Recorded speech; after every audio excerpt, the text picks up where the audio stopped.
then they murder his spirit with the media, with all the imagery that he sees. Nothing is productive and strong and intelligent for the black man. Everything that he's presented with is destructive and backward and intellectually deficient, right? And then you look at the economic system. They neutralize him there as well, because every black man's raised to be polite, go to school, work hard, and get a good job, instead of doing what the majority of black men must do, which is learn how to start a business. You must, in fact, knowing how to start a business is the greatest form of unemployment insurance that there is. Because if you know how to start a business, you'll never be without a job. And black men are the most unemployed group of people in America. So I think that what's really true is that, look, God has put all of the answers right in front of us. He has every single signal we need to know that we are hated in this country has been provided for us in plain sight. We just need to start paying attention to the signals and reading the writing on the wall. And the last point I'll make on that, in fact, and this is just me, stream of consciousness, but I saw the Tupac movie last night, and I said, you look at Tupac's spirit and the energy he had and just the impact he had on the world. Go back to when he was a baby, when his mother raised him in an Afrocentric environment. See, Pac at an early age knew who he was. He said, I'm not a white man in black man's clothing. I'm a strong black man. I want to be a revolutionary, and that's what he carried with him throughout his life. Most black boys don't get that. Most black boys are not told who they are. They never know who they are. So you end up trying to become a cheap imitation of somebody else, which makes you less of a man than you would have been if you knew who you were from the very beginning. Big.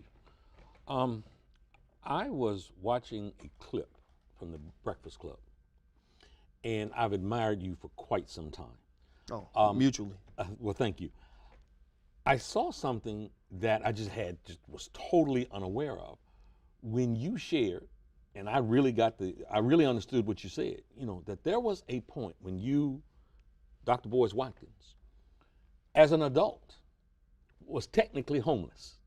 I mean, you'd gotten to that point where you couldn't pay your rent and folks had, I guess, given you the notice or whatever. Can you share with my audience that period of time, and then we're going to talk about the trajectory? Man, I have to kind of share that, because one thing that I find that happens, because you have a lot of our people that are addicted to hopelessness, that are addicted to believing that we can't ever come up with a solution to anything, and sometimes feeling sorry for yourself is like a drug. It's like, and a lot of us are pulling out the needle, and that's what keeps us numb, so you don't have to actually face accountability, in terms of doing the hard work necessary to get yourself where you want to get. Misery loves company, and sometimes that misery is comfortable to you. Yes. Yes. Okay. Yes, I'm sorry. absolutely. No. You can get a lot more attention from black folks by complaining about the problem than you can by solving the problem. Because solving the problem means work, right? Some people don't want to do the work. They'd rather sit and say, well, X, Y, Z didn't happen because somebody didn't let me, blah, blah, blah.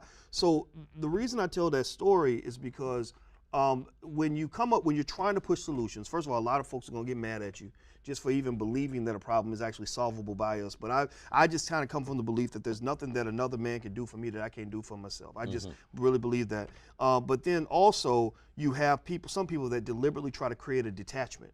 They try to make you unrelatable to everyone else by saying, oh, well, he's a professor, he don't know nothing. Well, guess what? I've been a black man far longer than I've been a professor. I am a professor I am not a professor who happens to be black. I'm a black man who happens to be a professor. And then the second thing is that people will say, oh, well, you got money, you doing good, you don't know what it's like to be in the struggle. And my position is F you. Let me tell you, I could probably tell you more about the struggle than you can tell me about your struggle. Because I remember, and this is just one example, I mean, I could tell you a million stories about getting cars repossessed, lights cut off, roaches in the fridge, all of that. I got those stories, but the one I brought up was, I remember I was about, and this was a great time for me because it reminded me of like those superhero movies where typically the person that becomes stronger, they go through some horrible accident. You know what I mean? Something that just tears them down to almost nothing. Refinement. Yes. So I was going through that period.